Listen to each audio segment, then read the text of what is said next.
सभी दर्शकों, भाई बहनों का मैं यीशु मसीह में अभिवादन करता हूँ। आज का मनन हम करेंगे नीति वचन 23 अध्याय 17 और 18वां कलम। तो पापियों के विषय मन में डाह न करना, दिन भर यहोवा का भय मानते रहना।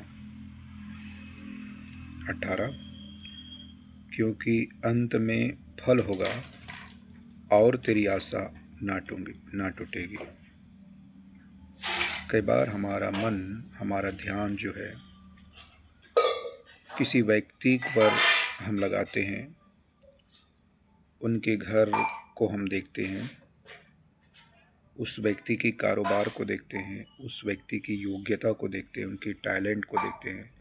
वो जो फेमस है उनको हम देखते हैं, उनकी पत्नी, उनके बच्चे कितना फेमस है, वो आगे हैं, उनके पास अच्छा खासा पैसा है, गाड़ी मोटर है, बंगला है, या वो अच्छा दिखता है या दिखती है, उन चीज़ों को देखते हैं और मन ही मन में कहीं ना कहीं उनके बारे में सोचते हैं कि ये मुझसे ज़्यादा कैसे आगे बढ़ रहा है, या वो इतना सक्सेस कैसे हो रहा है। वो तो प्रभु को नहीं मानता है। उनकी पत्नी कितनी अच्छी है, पति कितना अच्छा है, कितना अच्छा वो बढ़ रहा है, घर है, द्वार है, संपत्ति है, कितना टैलेंट है, योग्यता है, हमेशा वो काम में सक्सेस होता है, वो आगे बढ़ रहा है। ऐसा हम कभी कभी मन में डाह करते हैं, सोचते हैं। लेकिन हमको ये जानना चाहिए कि उनका तो उद्धार ही नहीं हुआ है, वो तो सच्चा प्रभु को जानता नहीं है। तो उनका जो रास्ता है वो टेढ़ा है, परमेश्वर की दृष्टि में वो पापी है। इसलिए बाइबल सिखाता है तो पापियों के विषय में मन में डाह न करना, मतलब वो पापी है, उनका मार्ग टेढ़ा है, वो परमेश्वर के जीवन से दूर है, परमेश्वर के रास्ते से दूर है, परमेश्वर के विरोध में है, और वो परमेश्वर के रास्ते को छोड़कर वो यदि जा रहा है तो वो पाप है।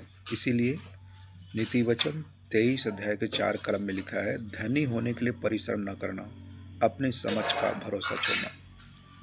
यीशु मसीह ने कहा, एक व्यक्ति दो स्वामी की सेवा नहीं करता, या तो धन या तो परमेश्वर।